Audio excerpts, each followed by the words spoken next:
Assalamualaikum warahmatullahi wabarakatuh. Berjumpa bersama saya dalam segmen materi masa pengenalan lingkungan sekolah SMA Negeri 2 Pare bermoda daring tahun pelajaran 2020-2021. Adik-adik, apakah dulu waktu pertama kali ke Semada kalian kaget diminta turun dari kendaraan saat memasuki gerbang? Asal kalian tahu saja, itu adalah adat dan tata krama yang ada di SMA Negeri 2 Pare. Lalu, apa itu adat? Dan apakah kita sudah mematuhinya? Mari, kakak ajak adik-adik untuk belajar mengenai tata krama. Di kegiatan ini, adik-adik akan menemui banyak sekali pengetahuan baru. Apa saja yang menunggumu di materi ini? Yang pertama, apa itu tata krama sendiri? Bagaimana tata krama mempengaruhi hidup kita? Dan bagaimana kita seharusnya menaati tata krama. Lalu, apa pentingnya tata krama? Apakah berdampak besar bagi hidup kita? Apakah berdampaknya bagi orang-orang di sekitar kita? Yang ketiga, tata krama secara umum yang akan kalian dapati dimanapun. Dan yang keempat, tata krama khusus yang ada di SMA Negeri 2 Pare, yang belum tentu bisa kalian temui di lain tempat. Baiklah, yang pertama, tata krama berasal dari dua kata, tata dan krama. Padanan katanya adalah adat, adab, dan sopan santun. Jadi kalian bisa dibilang sudah mematuhi tata krama kalau kalian sudah sopan dan santun dalam hidup dengan orang lain tentunya. Seneca, salah seorang filsuf dari Romawi kuno, pernah berkata, kesopanan berdampak besar walaupun tidak mahal. Ada dua hal yang harus digarisbawahi di sini. Yang pertama, kesopanan berdampak besar. Berdampak bagi siapa? Kita sendiri tentunya. Orang lain secara umum. Nanti akan kakak jelaskan lagi. Dan yang kedua, kesopanan tidak mahal. Tidak akan dan tidak pernah mahal. Kenapa? Karena kesopanan berasal dari dalam diri kita sendiri. Dan kita tidak bisa membeli kesopanan selain dengan sikap kita. Selanjutnya, ada berbagai macam tata krama. Yang pertama, tata krama di rumah. Pastinya, jika kita ingin bersopan di rumah, lawan dari tata krama kita, lawan dari sikap kita adalah orang tua dan adik yang kita temui di rumah. Yang pertama adalah dengan mengetuk pintu sebelum masuk rumah, mengucap salam, dan menyapa. Usahakan setiap kali masuk rumah kita tersenyum. Jangan pernah meninggalkan dan memasuki rumah dalam keadaan hati yang gelisah.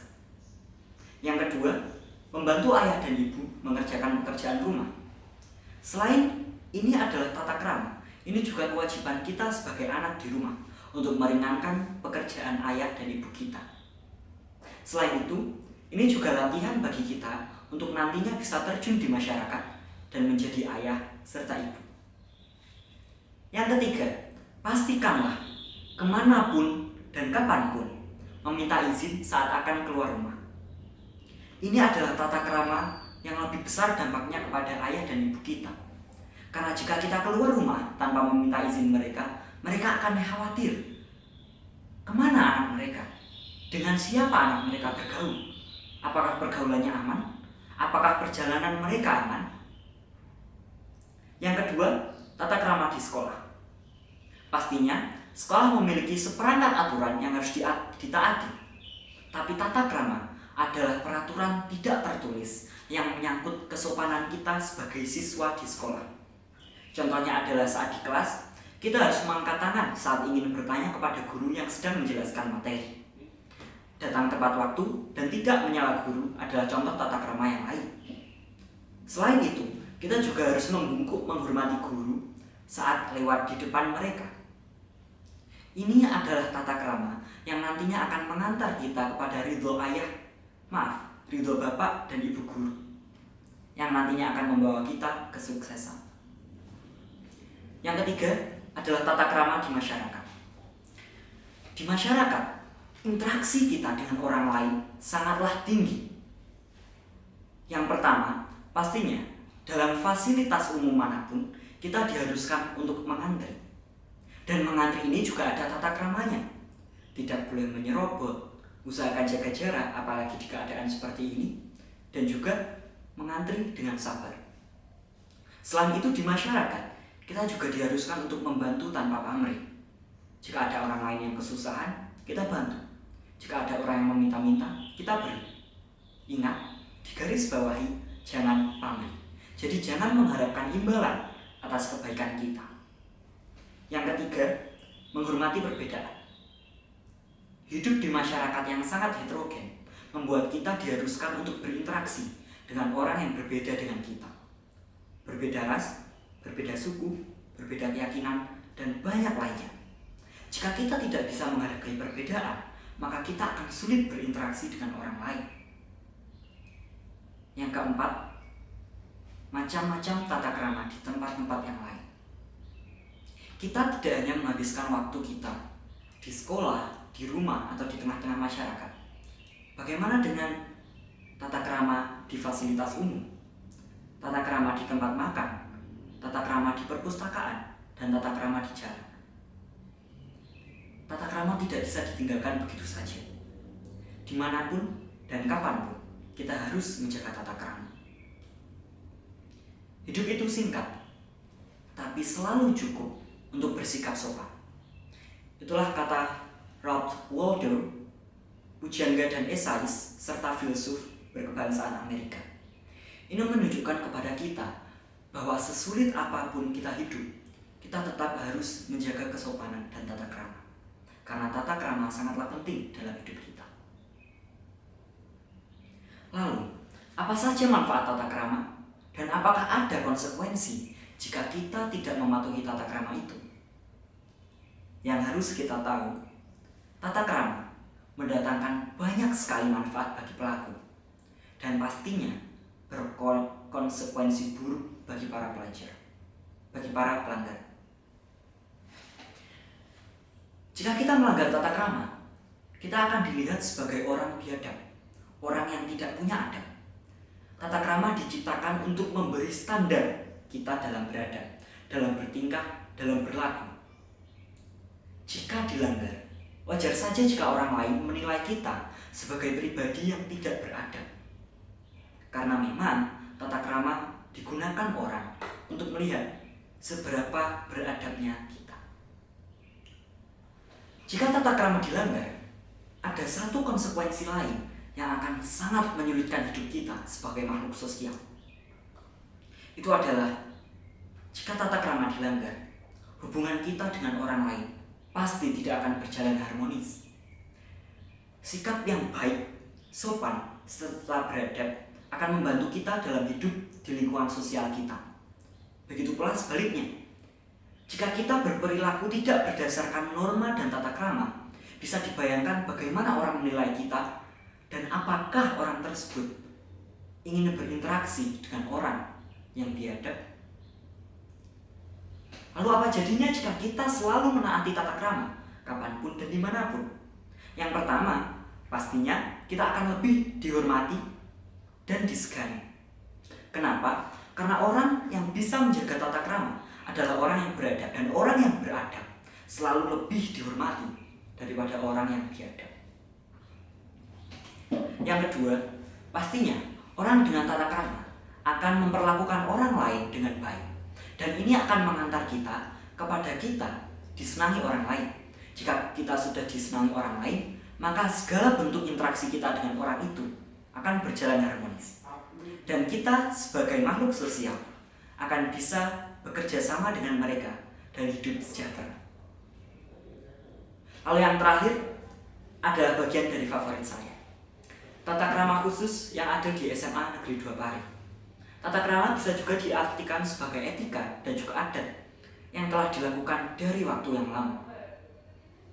Yang pertama, yang pasti adik-adik sudah tahu, jika memasuki gerbang depan Semada, usahakan untuk selalu turun dari kendaraan, mendorong kendaraan kalian sampai nanti pada rambu-rambu zona aman berkendara. Lalu apa jadinya jika saya diantar sekolah pakai mobil, Kak? Nah, ini adalah sesuatu yang menarik. Jika kalian diantar pakai mobil, berhenti dan keluar mobil di depan gerbang Semada.